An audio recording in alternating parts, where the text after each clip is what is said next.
দাসত্ব অ্যাকাউন্ট সচল রাখা। দাসত্বের ব্যাপারটি মানব জীবনে সর্বোচ্চ গুরুত্বপূর্ণ। দাসত্বের ধারণা, ঘোষণা ও স্বীকৃতি সবচাইতে প্রাথমিক করণীয়। এর গুরুত্ব একটি উদাহরণসহ বোঝা যাক। একজন সেলসম্যান তার কোম্পানির যাবতীয় শর্ত পূরণ করে কাজ শুরু করে। দিন, সপ্তাহ, মাস শেষে সে তার অ্যাকাউন্ট আপডেট করে। কত ইউনিট বিক্রি হলো, ক্রেতা হতে অর্থ কালেকশন, নগদ বাকির রেকর্ড, পরিশেষে সে তার কমিশন তথ্যসমূহ অন্তর্ভুক্ত করে রাখে। এতে করে কোম্পানির সাথে তার একটি অ্যাকাউন্ট বা হিসেবের খাতা শুরু হয় এবং চলমান থাকে। চুক্তি অনুযায়ী মাস শেষে সে তার কমিশন, ইনসেন্টিভ, বেতন ইত্যাদি সংগ্রহ করার জন্য সুনির্দিষ্ট ডিপার্টমেন্টের দ্বারস্থ হয়। সংশ্লিষ্ট ডিপার্টমেন্ট তার অ্যাকাউন্ট চেক করে তাকে তার পাওনা বুঝিয়ে দেয়। উপরোক্ত বর্ণনানুযায়ী সম্ভাব্য পাওনার চিত্র যা হতে পারে: ১. একজন সেলসম্যান তার অ্যাকাউন্ট রেকর্ড অনুযায়ী কোনো কিছুই পেল না, কারণ সে সারা মাস কোনো কিছু বিক্রি করতে পারেনি। কেবল অতি সামান্য কিছু বেসিক সংগ্রহ করে সে তার হিসাব বুঝে নিল। ২. একজন সেলসম্যান তার সেলস অ্যাকাউন্ট অনুযায়ী বেসিক বেতন প্লাস মিনিমাম সেলস শর্ত পূরণ করার কারণে কিছু কমিশন পেল, কিন্তু অতিরিক্ত কোনো ইনসেন্টিভ পেল না। ৩. একজন সেলসম্যান তার সেলস রেকর্ড অনুযায়ী বেসিক বেতন প্লাস সর্বোচ্চ কমিশন প্লাস কিছু ইনসেন্টিভ পেল। সাথে সে সেলসে আরও উৎসাহ পেল, কারণ যদি পরপর ৩ মাস সে সেলসের এ ধারা অব্যাহত রাখতে পারে তাহলে তার কোয়ার্টারলি বোনাস নিশ্চিত। ৪. একজন সেলসম্যান পরপর ৩ মাস কোনো কিছু বিক্রি না করতে পারায় তার বর্তমান মাসের বেসিক বেতনের অর্ধেক কর্তন করা হয়েছে, সাথে একটি সতর্কবাণী: আগামী মাসে তাকে অবশ্যই কিছু না কিছু সেলস করতেই হবে।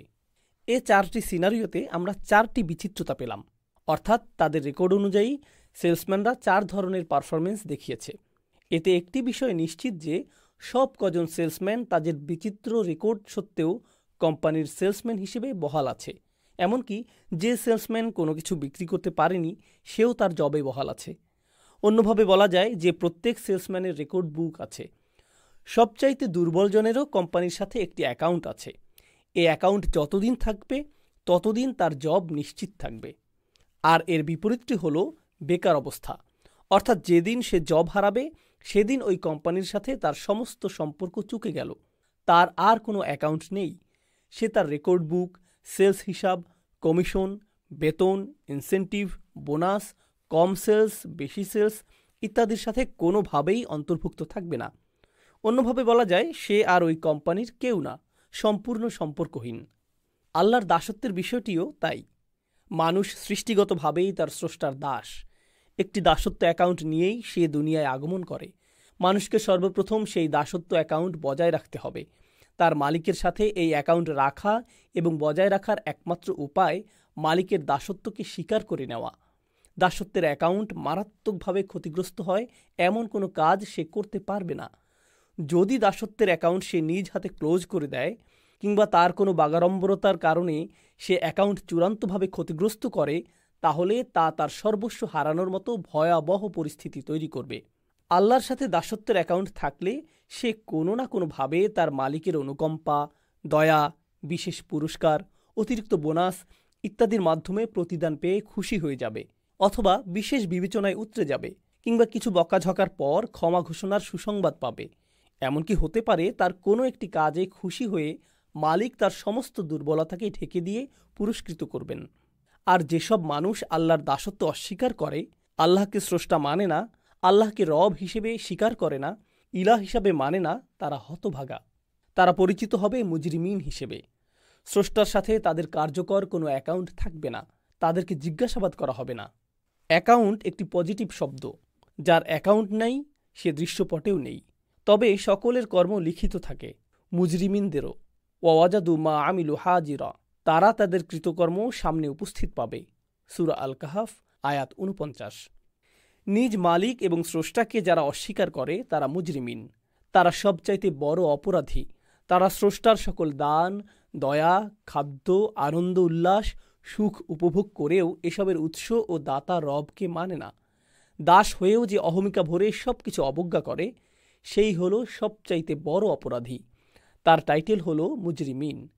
সৃষ্টির মধ্যে সবচাইতে অধম মুজরিমিনগণ। স্বাধীনতা আল্লাহর দেওয়া সবচাইতে বড় নিয়ামত। এই নিয়ামতের অপব্যবহার করার অপরাধে মুজরিমিনদের সাথে আচরণটি হবে স্পেশাল। মুজরিমিনদের তাদের অপরাধ সম্পর্কে জিজ্ঞাসাবাদ করা হবে না। সূরা আল কাসাস আয়াত ৭৮। এক মহাগর্জনের মাধ্যমে সকলে কবর হতে উঠে তাদের রবের নিকট ছুটবে। যখন সকলে আল্লাহর নিকট হাজির হবে, তিনি সকলকে আশ্বস্ত করবেন, আজ কারও প্রতি কোনো জুলুম করা হবে না। যে যেরকম কাজ করেছে সে ঠিক সেরকম প্রতিদান পেয়ে যাবে। জান্নাত লাভকারীগণ আনন্দঘন পরিবেশে ফল মূল স্ত্রীদের নিয়ে আনন্দে মশগুল থাকবে। তাদের রব তাদেরকে সালাম দেবেন।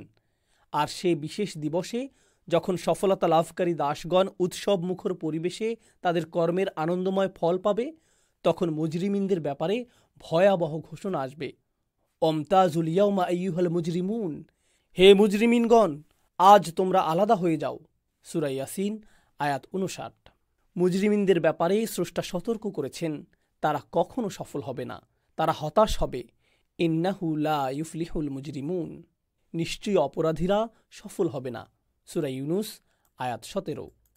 মুজরিমিন আর শয়তান আধ্যাত্মিকভাবে সম্পর্কযুক্ত। প্রতিদান দিবসের কঠিন দিনে পরিস্থিতি দেখে তারা তাদের অবস্থান ও পরিণতি বুঝে নেবে। মুজরিমিনগণ আগুন দেখে বুঝে নেবে যে তাদেরকে তাতে পতিত হতে হবে এবং তা হতে কোনো পরিত্রাণ নেই। সূরা আল কাহাফ আয়াত ৫৩। মালিকের সাথে দাসদের যে জব, তার চাইতে বড় একটি বিষয় ছিল পরকালে বিশ্বাস, হয় জান্নাত না হয় জাহান্নাম। তারা এ জাহান্নামকে মিথ্যা বলত। অতএব সেদিন তাদের সাথে আল্লাহর আচরণটিও হবে অসাধারণ। আল্লাহ বলেন, মুজরিমিনদের কপালের চুল ও পা ধরে টেনে নেওয়া হবে। সূরা আর রহমান আয়াত ৪১। জীবনের সবচেয়ে গুরুত্বপূর্ণ বিষয় দাসত্ব।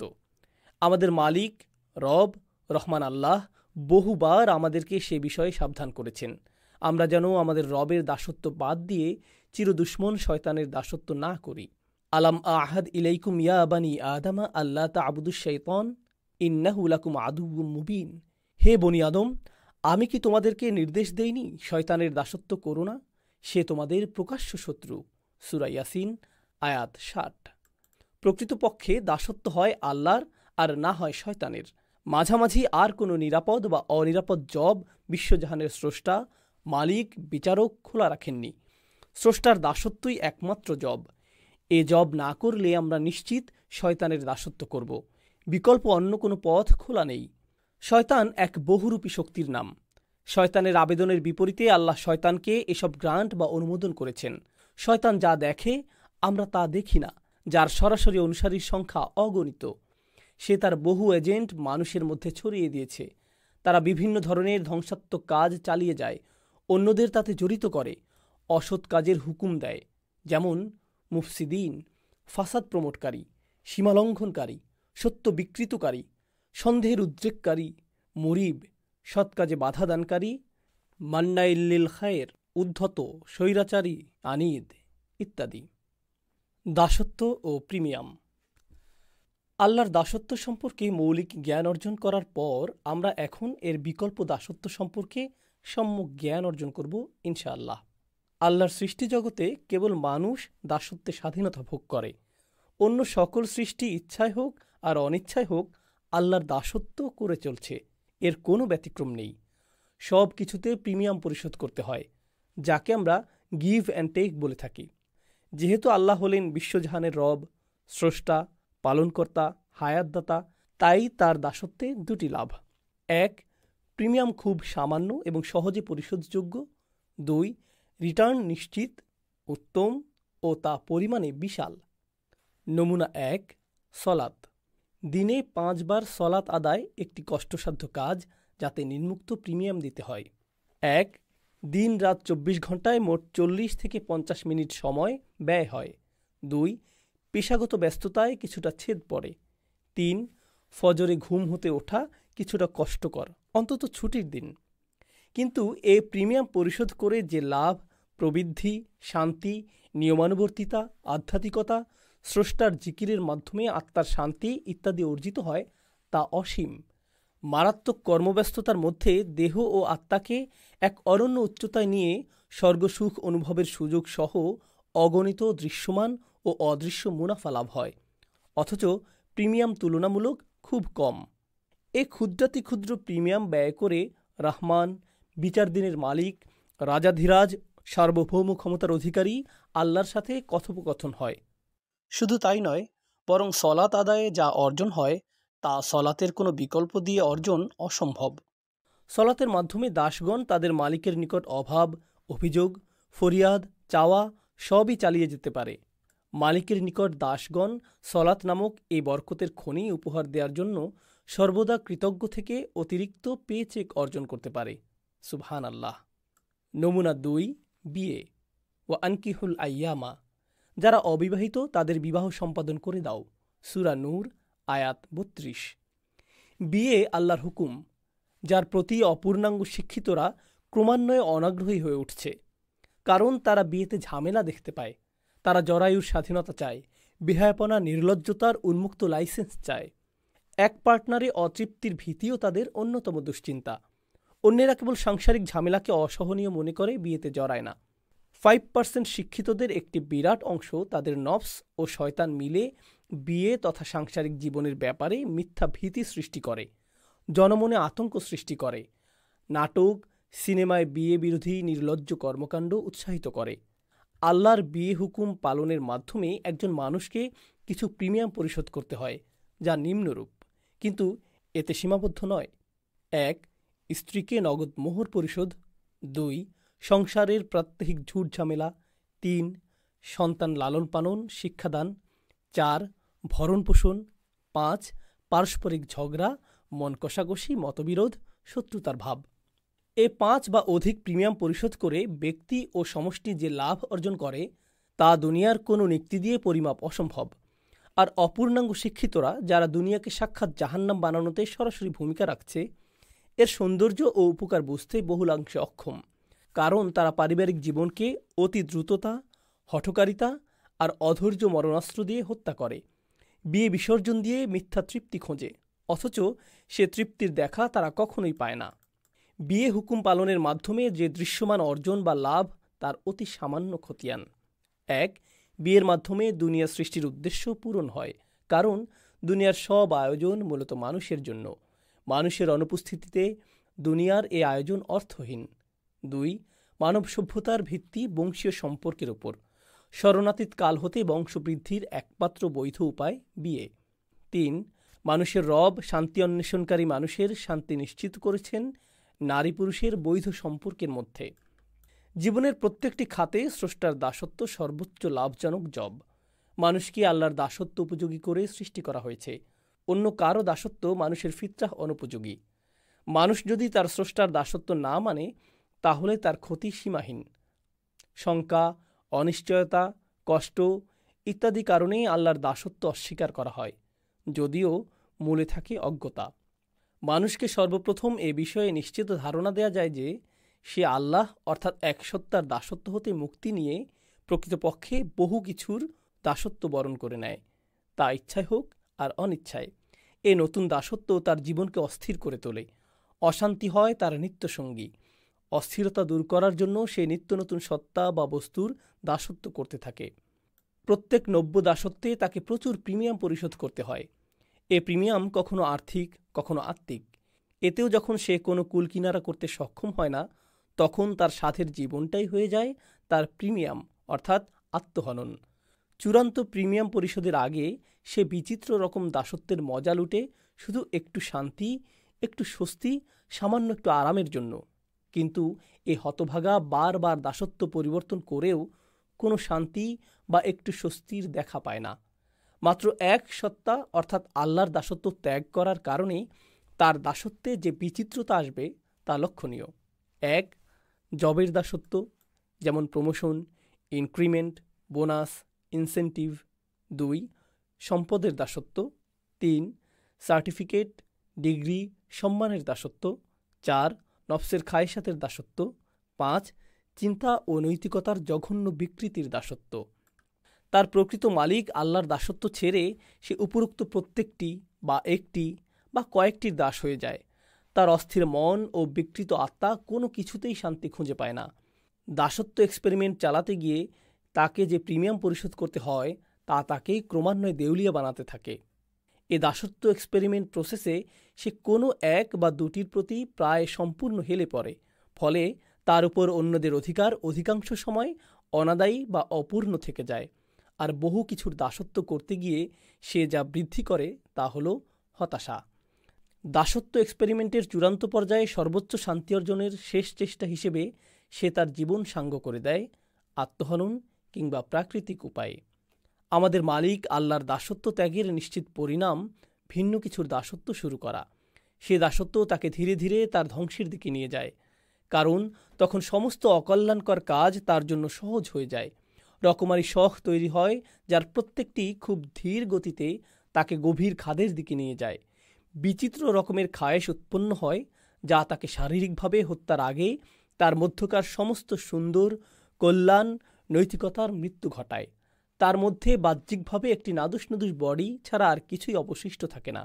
অনেকটা জঙ্গলের তাজা পশুর মতো, তবে পার্থক্য বিরাট, কারণ সকল পশু বিনা বাক্য ব্যয়ে আল্লাহর দাসত্ব করে। আল্লাহর দাসত্ব ভিন্ন সকল দাসত্ব অদ্ভুত প্রকৃতির।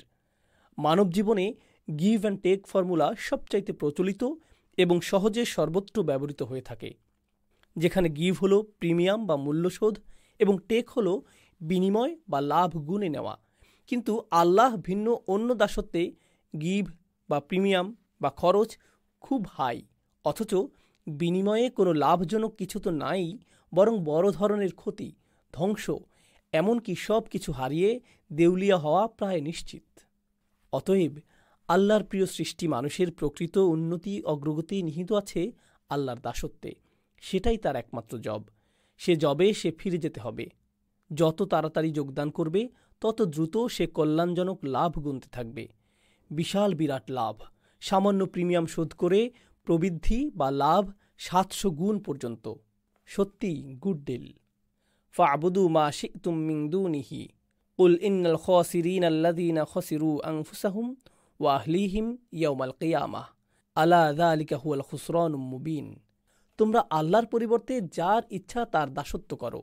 বলুন, কিয়ামতের দিন তারাই বেশি ক্ষতিগ্রস্ত হবে যারা নিজেদের ও পরিবারের তরফ হতে ক্ষতিগ্রস্ত হবে। জেনে নাও, এটিই সুস্পষ্ট ক্ষতি। সূরা আজ-জুমার আয়াত 15। অন্য সকল সৃষ্টিকে আল্লাহ বাধ্যতামূলক দাসত্বের প্রোগ্রামে বেঁধে রেখেছেন, অর্থাৎ তাদের কোনো স্বাধীন ইচ্ছা নেই। তারা প্রতিনিয়তই তাদের কর্ম দাসত্ব করে যাচ্ছে। কিন্তু মানুষের বিষয়টি সম্পূর্ণ ভিন্ন, ইউনিক। মানুষের রব মানুষকে স্বাধীনতা দিয়েছেন, সম্মানিত করেছেন। সম্মানের সে বুঝ তার প্রজ্ঞায় ধারণ করে মানুষ কেবলই তার রবের দাসত্ব করবে, সেটাই সৌজন্যতা। তা না হলে সে মারাত্মক অকৃতজ্ঞতার দোষে অভিযুক্ত হবে। মানুষ তার মালিকের দেয়া সম্মানকে তুচ্ছ জ্ঞান করবে না, সেটাই প্রকৃত বুদ্ধিমানের কাজ। রাসূলুল্লাহ সাল্লাল্লাহু আলাইহি সাল্লাম বলেন, প্রত্যেকটি মানুষের সকাল হয় এবং সে তার আত্মার ব্যবসা করে। হয় সে কেবল রবের দাসত্ব করার মাধ্যমে তাকে মুক্ত করে, অথবা তার বিপরীত কাজ করে তাকে বিনাশ করে। সহিহ বুখারী। আল্লাহ আমাদেরকে পুঙ্খানুপুঙ্খ রূপে তার দাসত্ব করার তৌফিক দান করুন। আমিন।